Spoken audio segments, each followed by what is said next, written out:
Nag-iisang anak na lalaki ni Ina Raymundo na si Jacob Pantasya ng mga kababaihan ngayon.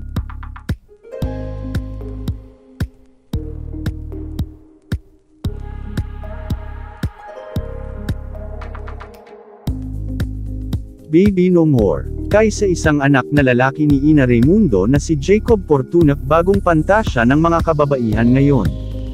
Tunay ngang napakabilis ng panahon lalo na para sa mga magulang, kagaya na lamang ng aktres na si Ina Raymundo.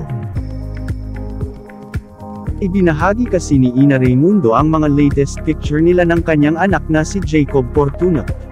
Talaga nga namang beauty runs in their blood na kitang-kita sa kanilang kagandahan. Ayon sa kanyang caption, "The upside to having a tall son, he looks like my kuya, but on a serious note, where did my little munchkin go?"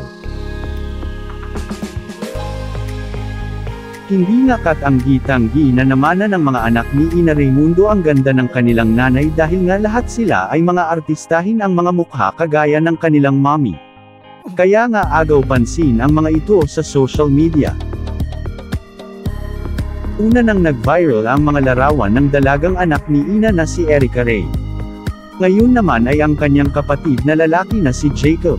Kitang-kita ang pagiging gandang lalaki nito at kung mag-aartista din ay tiyak ang ganda ng career.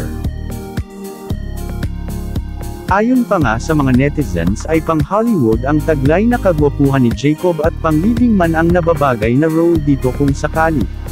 Dagdag pa nga ng mga netizens ay kung naging Pantasya ng mga kalalakihan si Ina Raymundo, ay ngayon naman ay si Jacob naman ang Pantasya ng mga kababaihan.